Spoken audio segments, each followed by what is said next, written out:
प्रिय विद्यार्थियों, नमस्कार। मैं डॉक्टर उषा नागर, सह आचार्य संस्कृत बाबू शोभाराम राजकीय कला महाविद्यालय अलवर। आज के इस वीडियो में मैं संस्कृत के प्रथम प्रश्न पत्र के अंतर्गत आने वाली पुस्तक वैदिक सूक्त मुक्तावली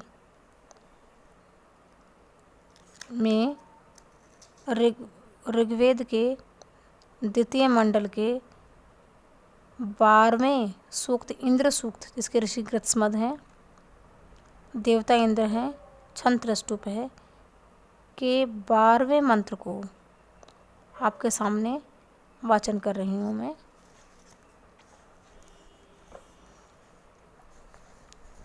ये सप्त रश्मिर वर्षभ स्तु विश्मान नवासृजत सतर्वे सप्त सिंधून यो रोहिणीम स्फुरद वज्रबाहुर दामो ध्यामो रोहंतम से जना से इंद्र। ये 12वां मंत्र है इंद्र सूक्त का। इसका अन्वय इस प्रकार है। सप्त रश्मिहि वृषभे तु विस्मान है तु विस्मान यह सतर्वे सप्त सिंधून अवासृजत वज्रबाहु ये ध्याम आरोहंतम रोहिणीम अस्फुरत जनासे से इंद्र। इस मंत्र के शब्दार्थ इस प्रकार हैं। सप्तरश्मि 7 रश्मियों वाले मेघों से युक्त। वृषभ है कामनाओं के पूरक।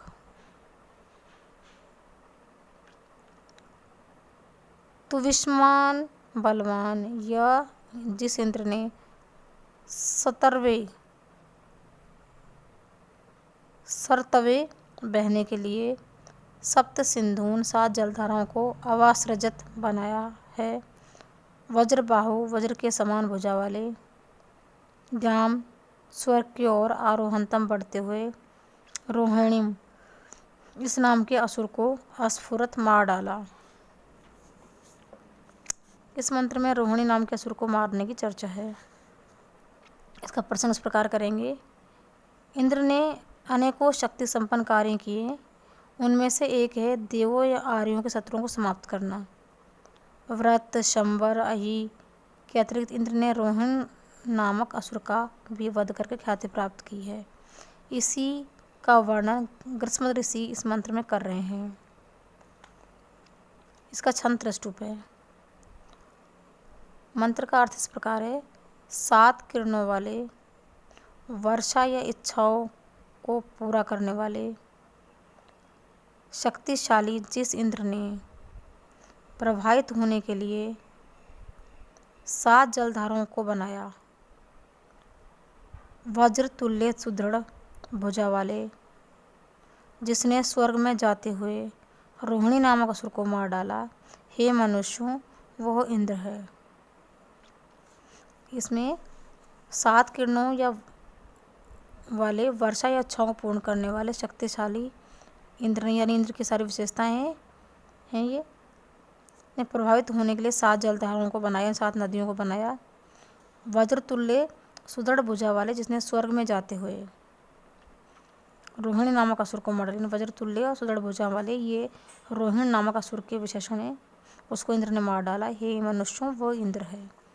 इस प्रकार इंद्र की तरफ संकेत किया गया है। टिप्पणी इस प्रकार है। सायणाचार्य ने सप्तरश्मि का अर्थ पर्यजन्य करते हुए लिखा है कि ये पृथ्वी पर वर्षा करते हैं। इनके नाम वराहवे, स्वतपतस, विद्युत, महत, धूपे, स्वापे, ग्रह मेघा, इंद्र, इनसे वर्षा करा के नदियों को जलपूर्ण करता है। वृषभ है का अर्थ वर्षा करने वाला, अर्थात कामनाओं या इच्छाओं का पूरक। सप्त सिंधून का प्रयोग इसी सूक्त के 3रे मंत्र में भी किया गया है।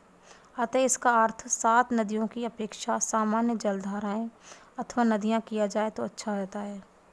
रोहिणीम यह असुर का नाम है जो बलपूर्वक स्वर्ग जाने का प्रयास कर रहा है और इंद्र ने इसका वध कर दिया। वज्रबाहु शब्द इंद्र का विशेषण है। इसके दो अर्थ हो सकते हैं, वज्र को अपने हाथों में धारण करने वाला और वज्र के समान सुदृढ़ भुजा वाला। दोनों में से कोई भी अर्थ लिया जा सकता है।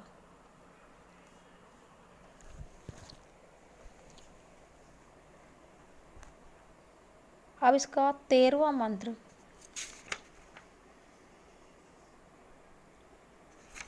इस प्रकार है।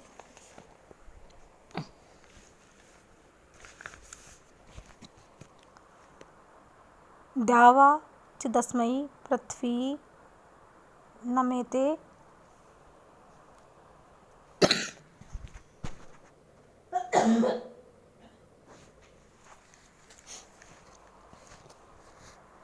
दावा चिदस्मयी पृथ्वी नमेते सुष्माद चिदस्ये पर्वता भयन्ते ये सोमपा निचितो वज्रबाहु यो वज्रहस्ते स जनासे इंद्र। इसका अन्वय इस प्रकार होगा। अस्मै दावा पृथ्वी चित नमेते अस्य सुष्मात् पर्वतः चित भयन्ते ये वज्रबाहु सोमपा निचितः ये वज्रहस्तः जनासे स इंद्र है। शब्दार्थ इस प्रकार हैं इसके। अस्मै इस इंद्र के लिए, दावा पृथ्वी आकाश और पृथ्वी, चित यानी भी, नमेते झुकते हैं, यानी इस इंद्र के लिए आकाश और पृथ्वी भी झुकते हैं। अस्य इसके सुष्मात बल से पर्वता भयन्ते, सुष्मात यानी बल से पर्वत भयन्ते डरते हैं। यह मन जो वज्रबाहु वज्रतुल्य भुजा वाला, सोमपा सोम रस पीने वाला, निश्चित है प्रसिद्ध, वज्रहस्त है वज्र को हाथ में लिए हुए है,